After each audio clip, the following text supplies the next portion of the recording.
Okay, next. So, ito. Pwede natin gawin to. Ang radius niya is 17. So, ang command nito is fillet. So, F for fillet, space, select first object or mag-input tayo ng radius. Ang default niya kasi is 10. So, kailangan natin 17.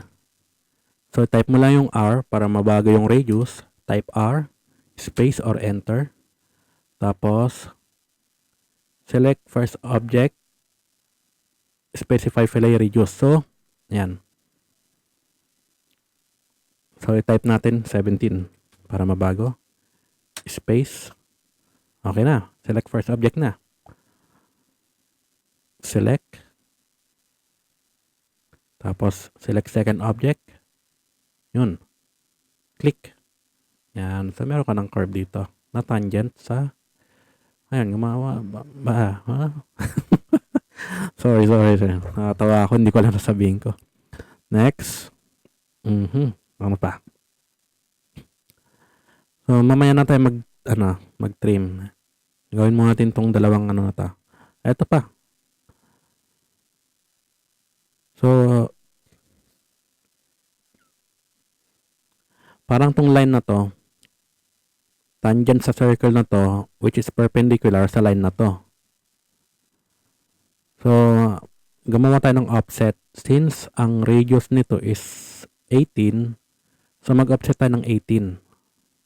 So, O for offset, space, specify offset distance. So, type natin 18. 18, space, select object to offset. Click natin to. So, left, right, left. Ito kailangan natin. Then, click. Click mo lang yan. So, meron ka ng line. Tapos, nag-fillet siya dito. So, radius is 5. So, F for fillet. Tapos, teka. Fillet ba ano mo? So, F for fillet. Yun. Select radius. Palitan mo yung radius. R. Type R. Space. Tapos, type mo yung radius. 5.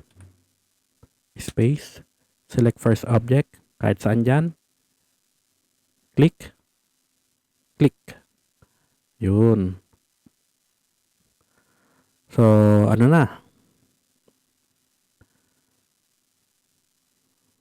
Pwede mo nang i-offset to. I-mirror to. Pero bago yan, i-trim mo natin to. Tanggalin mo natin to. Itong sobra na to.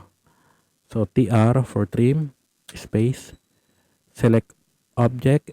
Yung cutting edge. Edge. Edge. Yan, cutting edge. Yung basa. Click mo lang. Tapos, select object. One found. I-space mo lang. Tapos, select object to trim. So, ito yan. Kailangan mo i-trim. Click. Ayan. So, tanggal na yan. Tapos, yan naman to. I-mirror mo na lang to. So, MI space. Select object. 1, 2. So, dalawa. Tapos, space or enter. Specify the point of mirror line. So, ang mirror line natin is ito. Laging gitna yan So, click mo lang. Specify second point of mirror line. Click. Tapos, no. No. No. So, space or enter. Yun. Okay. So, magkamukha na yung dalawa. Pwede natin mag-trim. Kailangan natin tanggalin ito. Ito. Saka ito. Wala to. So, ang cutting edge is ito. Ito. Saka ito. So, trim tayo. TR. Space. Or enter. Select mo yung object. Yung cutting edge. Ayan. Select cutting edge. Edges. Click. Click. Click. 3. So, 3 total. So, space or enter. Ngayon, select object to trim. Yung tatanggalin mo. Ito, click mo lang. Click mo lang. So, okay na. Space or enter or escape para ma-end yung command. Yan. Itong dalawang line na to. Ang distance niya is 8. So, simple lang. Mag-offset ka lang ng offset mo lang to ng tig 4. Tapos trim mo lang dito. Mag-trim ka dito. So, offset na rin. Sige. For offset, space, specify offset distance. Naka 18 yung default. Baguhin natin. Lagyan natin 4. Type natin 4. Space. Select object to offset. Click. Kabilaan. Click. Isa pa. Click. Click. Yan. Tapos mag-trim tayo. Tanggalin natin. Tanggalin natin to. Itong sobra. So, TR. Space. Click. Ay. Sorry. TR. Space. So, select object. Select cutting edge pala. Click. Tapos, space. Select object to trim. Ito.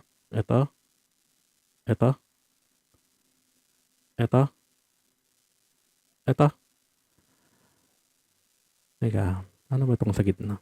Wala siya pero ilagay muna natin. Kasi mamaya may ituturo ako. So, pwede mo na rin i-mirror to. Tapos ito, yan, compress mo lang. Select object. Ayan, nauna yung select Nauna yung select sa akin. Tapos, saka command, MI, space. Tapos, first point, second point, kahit saan ito. Yan. No. Yan. So, mirror mo dito. Pag ano to. Mirror mo dito. So, ang mirror line natin is itong horizontal. So, i-click mo lang natin. MI, space, click. Tapos, space, mirror line, click. So, naka-ortho naman tayo. So, okay lang yan. Yan o. Second point of mirror line, click. Snow. Yan. So, meron tayong line dito. Ito, mirror na rin to. Mirror. Mahaba pa ba yung video? Next video para hindi mahirap mag-upload.